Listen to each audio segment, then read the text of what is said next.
Oke, saya lanjut. Sebentar, berarti kalau untuk pembelanjaan, untuk transaksi, bisa pertama kita lakukan adalah seperti biasa, masuk dulu ke akunnya. Kemudian bisa di sini dilihat, klik di bagian search atau bagian pencarian seperti ini. Kemudian pilih nama atau nama vendor, nama penyedia, ataupun nama barangnya yang mau dicari. Gitu, Pak. Saya lihat di sini.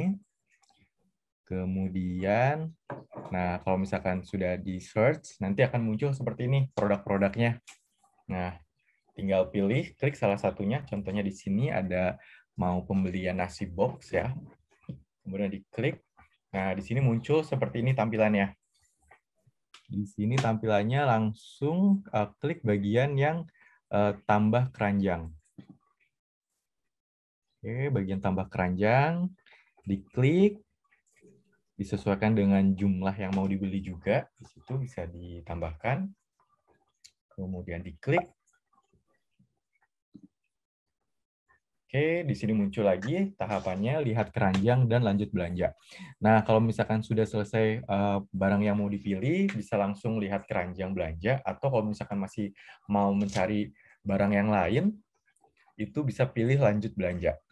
Di sini kita pilih yang lihat keranjang karena sudah selesai untuk pemilihan barangnya. Nah, nanti muncul untuk tahap berikutnya itu membuat RFQ. Nah, di sini yang harus diisi adalah yang pertama, keperluannya. Jadi ini diisi keperluan dari pengadaan barangnya. Kan di sini kayak untuk latihan rapat Jatim Bejo.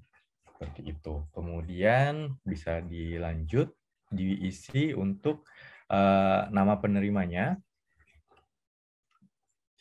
Sebelumnya juga bisa dilihat dari alamat pengiriman sama alamat tagihan disesuaikan. Nah, ini sebenarnya otomatis sih. Kalau misalkan tadi sebelumnya sudah diisi di pengaturan alamatnya, dia akan otomatis muncul di sini. Tapi masih bisa diedit juga dengan klik ganti alamat.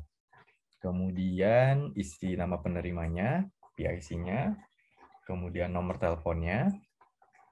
Nah, kemudian diisi untuk catatan penjualnya.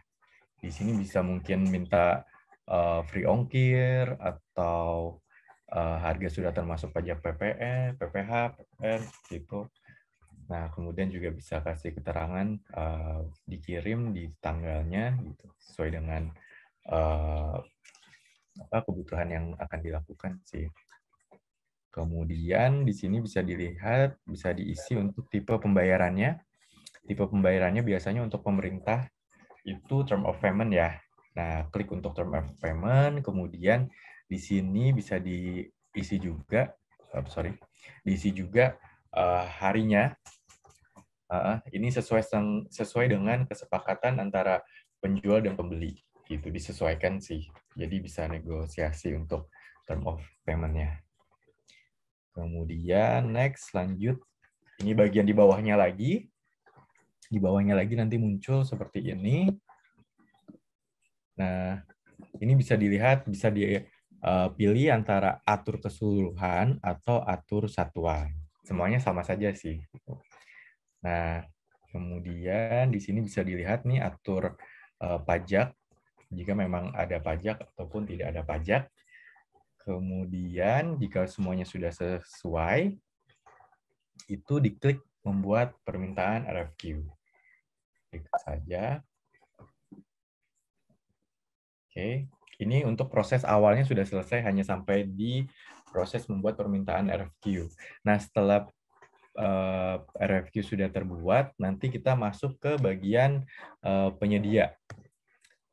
Nah, ini penyedia atau penjual menerima pesanan ya, prosesnya seperti ini. Mereka masuk, login, terus masuk ke permintaan di dashboardnya si penjual. Di sini bisa kelihatan dashboard penjual dan pembeli dibedakan dari warna dasarnya. Nah, kalau misalkan pembeli, warna dominannya warna biru, sedangkan untuk dashboard penjual dominan warna orange. Nah, di sini nanti muncullah di dashboard penjual, itu ada permintaan RFQ, bisa dilihat di sini. kemudian nanti dari penjual itu klik untuk konfirmasi dari RFQ yang muncul. Nah, di sini mereka juga harus recheck lagi seperti catatannya, kemudian untuk TOP-nya. Nah, kalau misalkan dari sisi penjualnya sudah oke, mereka akan langsung klik proses RFQ. Seperti itu. Kalau misalkan mereka tidak setuju, mereka bisa proses untuk tolak. Tapi kalau misalkan mereka setuju, langsung diklik proses RFQ-nya. Seperti ini. Muncul. Nah, mereka juga akan konfirmasi ulang untuk catatannya, kemudian term of payment-nya, kemudian untuk pembelian nominal yang harus dibayarkan. Betul. Terus juga untuk kurirnya. Nah, untuk pengiriman kurirnya bisa free tergantung dari negosiasi antara penjual sama pembeli ya, Pak. Bisa di sini. Nah, di sini lanjut. Diklik. Dan ini dari sisi penjual sih, jadi kalau pembeli juga tidak usah, cukup tahu saja seperti itu. Terus nanti mereka konfirmasi. Nah, terus nanti lanjut lagi ke proses dari penjual berarti langsung ke pembeli. Oke, masuk ke akunnya. Terus yang pertama masuk ke penawaran. Nah, di penawaran nanti muncul ini nomor RFQ yang sebelumnya di request. Kemudian klik aksi. Klik aksi. Kemudian, oke, setelah klik aksi diklik, nanti muncul seperti ini. Bisa dilihat di catatan, kemudian juga di tipe pembayaran. Takutnya nanti dari penjual melakukan perubahan gitu kan. Mungkin dia mau dikurangi lagi atau ditambah lagi untuk pembayarannya, untuk term of payment-nya, berapa harinya. Kemudian lanjut di halaman berikutnya, nanti di sini bisa dilihat untuk nominalnya, total pembayarannya. Nah, di tahap ini baru muncul untuk fitur negosiasinya. Nah, di sini bisa dilihat muncul di bagian bawah ya. Nah, kalau misalkan memang harganya masih mau dinego, Bapak Ibu bisa klik nego quotation. Kalau misalkan Bapak Ibu sudah setuju dengan harganya, bisa lanjut dibuat purchase request. Tapi kalau misalkan ada yang mau dinego, klik di sini di nego quotation. Gitu. Ini sebagai contoh kalau misalkan kita nego, nanti muncul seperti ini. Nanti di bagian sini, di bagian ada masuk pesan untuk negosiasi, bisa diketik seperti itu, mohon persetujuan. Bisa diketik untuk misalkan dibikin harga dikurangin 10% atau seperti apa, gitu. Tergantung nanti. Kalau misalkan sudah, terus nanti dikirim, nanti balik lagi ke dashboard-nya si penjual. Nah, kalau misalkan sudah oke, sudah mau dibuat untuk RFQ-nya, terus buat purchase request, nanti muncul seperti ini. Ini untuk ke manajerial, berarti di sini ke PPK. Nah, kalau misalkan sudah masuk ke PPK, kita login ke akunnya PPK. Ini untuk yang transaksi 50 juta di atas ya. Kalau misalkan transaksinya di bawah 50 juta, itu persetujuannya tetap masih di pejabat pengadaan. Itu di sini, kemudian klik persetujuan pembeli. Nah, nanti muncul seperti ini. Kemudian PPK bisa cek kembali seperti keperluannya, terus kemudian catatan untuk penjual dan untuk pembeli, kemudian juga untuk catatan untuk manajerial bisa dilihat di sini. Oke, kemudian bisa dilihat di sini. Kalau misalkan sudah oke dari nominalnya dan lain-lainnya, bisa langsung disetujuin purchase request-nya. Nah, di sini kemudian ada masukan nomor referensi. Di sini bertujuan untuk mempermudah mengingat dan mencari PO oleh PPK. Kemudian setelah masukkan nomor referensi, kemudian klik buat purchase request. Nah, di sini lanjut lagi ke proses persetujuan di dashboard penjual. Login, kemudian dari penjual masuk ke pesanan. Nah, nanti dari pesanan dicek lagi penjual, ngecek kembali, kemudian dicek lagi. Kalau misalkan sudah oke, penjual tinggal klik untuk proses purchase order. Nah, di sini juga penjual akan merubah statusnya diterima, kemudian konfirmasi juga diterima. Nah, setelah selesai, nanti penjual akan pilih konfirmasi. Nah, di sini proses berubah menjadi proses pengiriman. Nah, di sini untuk pengiriman, dari penjual harus mengisi nama kurir, kemudian nomor resi, jika sudah terkonfirmasi nomor resinya, kemudian ke simpan. Nah, kalau misalkan sudah selesai, nanti proses pengiriman disesuaikan ya dengan ekspedisi. Kalau misalkan sudah diterima, nanti pejabat pembuat komitmen melakukan konfirmasi ya. Itu masuk lagi ke akun. Nah, di sini tinggal klik yang pesanan. Kemudian pilih tombol aksi. Di sini bisa kelihatan untuk nomor PO-nya.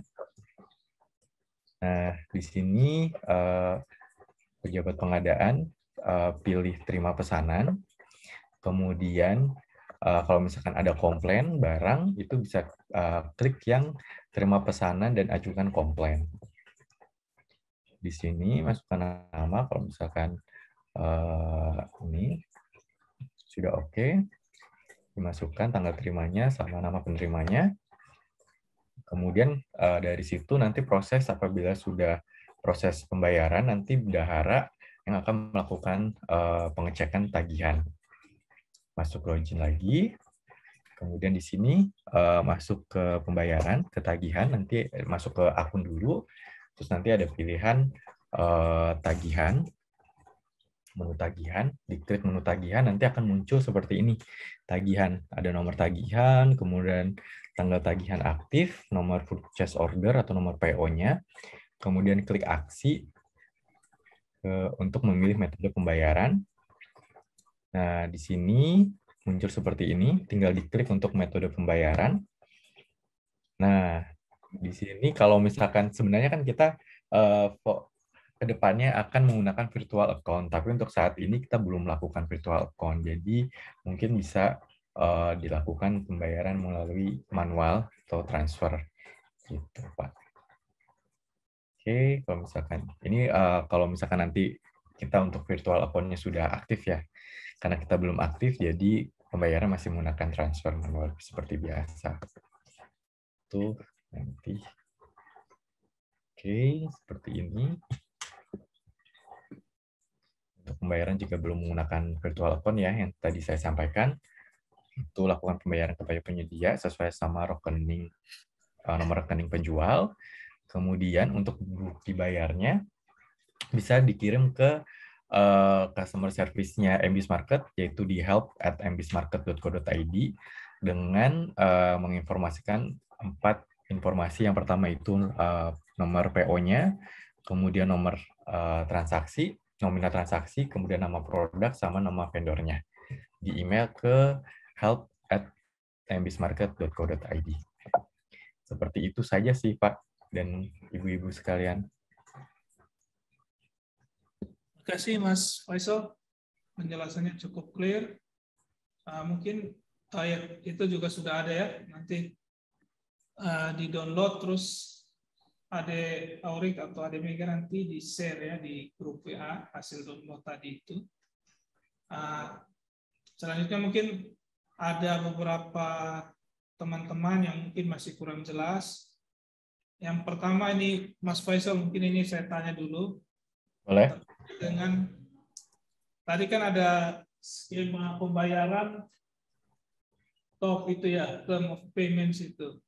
Betul. Nah, masalahnya apakah ketika masa pembayarannya itu sudah lewat, apakah ada kayak notifikasi bahwa target waktu yang harusnya dibayar itu sudah lewat begitu. Jadi dari secara aplikasi ada notifikasi ke pejabat pengadaan atau ke bendahara, karena kemarin ada salah satu penyedia yang bertanya juga itu. Tanya kan mereka sudah kirim barang tapi belum dibayar juga, dan bahkan ada pembeli yang punya niat tidak baik yang dia transfer tapi bukti transfernya itu hasil editan, dan dia tunjukin bahwa ini dia mungkin kirim via, ini kasusnya memang di marketplace luar, marketplace Facebook. Contohnya mereka ditipu bahwa mereka sudah ditransfer padahal uangnya belum masuk di rekeningnya mereka. Nah, ini cara mitigasinya seperti apa, dan apakah memang secara aplikasi ada notifikasi pemberitahuan kayak begitu apabila salah satu pihak mungkin terlambat atau belum kirim uangnya dan lain sebagainya. Mohon penjelasannya, Mas Faisal. Ya, kalau di MBIS Market sendiri kita pasti ada notifikasinya, Pak, jika melampaui dari masa term of payment yang sudah disetujui. Misalkan Bapak ada pembelanjaan dan untuk term of payment-nya pembayaran mungkin Pak jatuh di tanggal 6 Desember besok ya Pak ya. Nah, kalau misalkan nanti lewat dari tanggal 6, biasanya akun pembeli akan terblokir untuk sementara. Karena harus mengupdate terlebih dahulu status pembayarannya, Pak. Kalau misalkan sudah diupdate status pembayarannya, nanti akunnya baru ter-unblock, baru bisa melakukan pembelanjaan berikutnya. Seperti itu sih Pak kalau di sistem di MBIS Market. Gitu. Baik, terima kasih Mas Faisal. Mungkin tadi yang fitur negosiasi itu, mungkin saya ingin menyampaikan ke teman-teman bahwa negosiasi itu, selisih dari negosiasi itu untuk negara ya, bukan untuk pejabat yang melakukan negosiasi. Jadi kalau Bapak Ibu melakukan negosiasi itu luar biasa. Itu artinya Bapak Ibu mau membantu negara kita yang lagi kesulitan anggaran. Begitu ya Mas Faisal ya? Bukan, ya, Pak. Takutnya pejabat pengadaan sama bendahara sini salah persepsi. Mereka pikir nego. Mungkin ada teman-teman yang mau bertanya.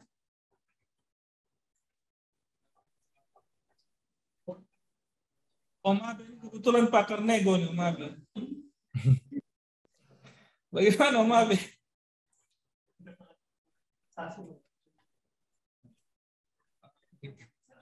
Ya, Ibu Ita, bagaimana Ibu Ita?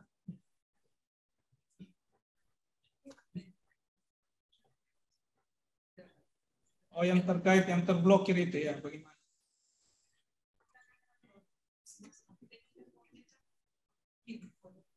Uangnya per termin ya. Kalau bisa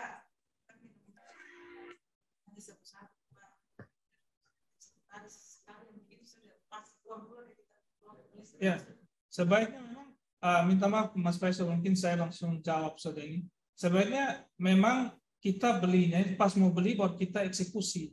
Karena kan biasanya kita kasih nanti ada durasi.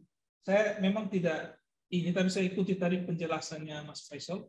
Kan ada durasi term of payment. Kita kasih durasinya misalnya ketika kita belanja, mohon maaf nanti Mas Faisal juga mungkin bisa perjelas, juga bisa menambahkan. Si term of payment itu kita yang tentukan atau penjual yang tentukan yang Mas Faisal ya? Untuk term of payment bisa kesepakatan kedua belah pihak sih Pak. Biasanya memang dari pembeli yang mengajukan ke penjual seperti itu. Kan menyesuaikan dari proses pencairan dananya ya Pak Yanus ya. Iya, mengajukan ke penjual, dan itu batas waktunya biasanya 2 minggu ya kalau Kalau kita ikut Iya, kontrak biasanya paling cepat 2 minggu seperti 12-an. itu. Jadi Tapi kalau kalau kita misalkan lebih dari 2 minggu tidak masalah sih. Yang penting keduanya sudah sepakat seperti itu. masih ada masa tegang, grace period begitu ya. Jadi ketika 2 minggu tidak dieksekusi, masih ada 2 minggu masa tenggang supaya tidak terblokir. Seperti itu atau seperti apa mekanisme di MBIS? Biasanya itu sudah kalau misalkan lewat dari uh, grace period yang sudah ditentukan, nanti secara otomatis dia akan terblokir. Jadi memang alangkah baiknya untuk term of payment-nya itu dihitung pertama, mungkin kalau prosesnya itu 2 minggu, pencairannya mungkin dikasih 1 minggu lagi tambahan untuk grace period kalau misalkan nanti ada keterlambatan. Jadi mungkin diisi 3 minggu di sistemnya seperti itu sih, Pak. Cara mengakalinya seperti itu. Karena kalau secara sistem, kalau misalkan diisi 2 minggu ya dia akan secara otomatis akan lewat dari 2 minggu 1 hari dia akan terblokir, tidak akan bisa melakukan pembelanjaan lagi. Jadi caranya buat mengantisipasi hal tersebut biasanya ditambahin 1 minggu lagi. Kalau misalkan secara realnya itu 2 minggu uang pencairan, uang cair, nah nanti ditambah lagi 1 minggu untuk grace period kalau misalkan buat berjaga-jaga apabila ada keterlambatan seperti itu. Jadi clear ya Bapak Ibu ya, bahwa kalau memang kita selaku pembeli merasa bahwa pencairannya itu kita butuh 2 minggu, jadi nanti kita masukkan di aplikasi 3 minggu atau 4 minggu misalnya, supaya ada masa tenggang 2 minggu atau 1 minggu pada waktu nanti kalau uangnya itu cairnya lama. Jangan sampai kita buat 2 minggu pas, ternyata uang belum cair-cair, akhirnya nanti kita terblokir, kita mau belanja lagi sulit. Jadi Bapak Ibu yang paling tahu, makanya direncanakan dengan baik. Jadi beli satu langsung kertas 5 box misalnya, jangan beli itu kecil, akhirnya itu. Jadi diatur, Bapak Ibu yang paling tahu, dan disesuaikan agar tidak terblokir. Kira-kira seperti itu ya Pak Faisal ya? Betul Pak. Masih ada pertanyaan lagi?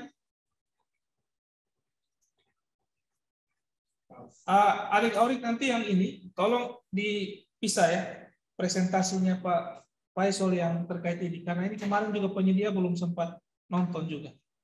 Yang kemarin penyedia satu video, yang tadi pagi Pak Faisal dengan Ibu Nur selaku volunteer satu video. Video yang ini satu, jadi ada 3 video. Dan mohon nanti Ibu Nur punya password itu disamarkan, karena tadi Ibu Nur tulis passwordnya sambil klik kelihatan. Jadi itu orang bisa belanja pakai akunnya Ibu Nur, itu bahaya. Kecuali Ibu Nur ganti password kan. Pak Faisal, ini ya, karena hari Jumat, takutnya Pak Faisal juga sholat di sana. Mungkin saya pikir kita bisa sudahi. Dan kalau Mas Faisal, Mas Rian, Pak Rifi berkenan, nanti ketika kita transaksi minggu depan, saya juga tidak tahu apakah waktu memungkinkan, saya memang minggu depan agak sibuk, tapi nanti saya lihat waktu yang pas, supaya nanti ada 1-2 volunteer dari salah satu perangkat daerah dan penyedia yang melakukan transaksi, dan kita transaksikan melalui Zoom meeting. Kalau Pak Faisal dan Pak Rian dan Pak Rifi berkenan, bisa dampingi juga teman-teman, biar kita bisa transaksi sebelum 15 Desember sesuai permintaannya LKPP dan KPK, karena NTT belum melakukan satu kali pun transaksi di bela pengadaan. Siap Pak, bisa Pak. Baik, terima kasih Mas Faisal atas waktunya untuk memberikan kami ilmu yang sangat bermanfaat. Kita berharap dengan ilmu yang sudah Mas Faisal, Mas Rian, juga Pak Rifi berikan kepada kami ini bisa langsung kami terapkan minggu depan. Dan kepada teman-teman yang langsung mentransaksikan, kami dari Biro PBD, kami tidak bisa menjanjikan yang banyak-banyak karena memang kegiatan ini sama sekali tidak ada anggaran. Ini Mas Faisal juga kami tidak bayar. Sudah 2 hari ini Mas Faisal jadi narasumber kami. Kami berterima kasih sekali Mas Faisal. Pahalanya besar nih Mas Faisal, sudah bantu kami di. Senang membantu. Ya, saya juga cuap-cuap di sini tanpa ini juga honor. Ini adik Aurik juga bantu juga tanpa honor. Bendahara kami Pak Maglon tahu sendiri. Jadi kami nanti hanya bisa mungkin kami memberikan semacam reward dalam bentuk sertifikat yang mungkin Bapak Ibu bisa naikkan di PPK online.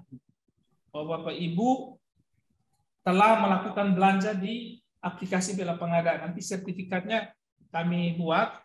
Mungkin kalau ada uang lebih kami bisa buat dalam bentuk semacam frame begitu, bingkai, kita masukkan, kita panggil Bapak Ibu, kita serahkan di sini, kita live streaming di YouTube atau di Facebook begitu. Untuk apa bagian pencitraan. Jadi kita tidak bisa mungkin memberi itu, kita hanya bisa kasih dalam bentuk penghargaan atas bantuan Bapak Ibu mensukseskan program bela pengadaan dan transaksi non tunai.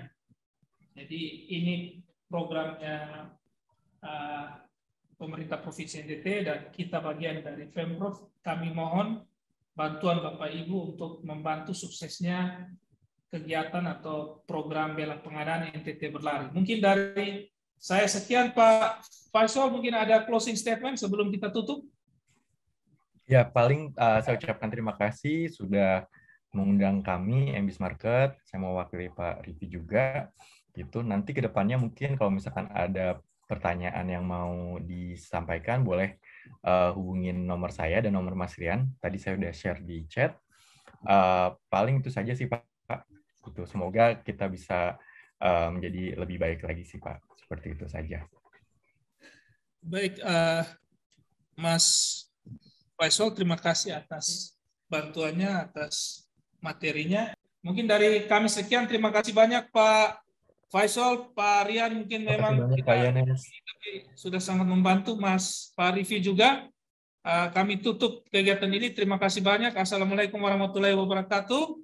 Salam, salve, Om Santi Santi Santi Om, Namo Buddhaya, salam sehat.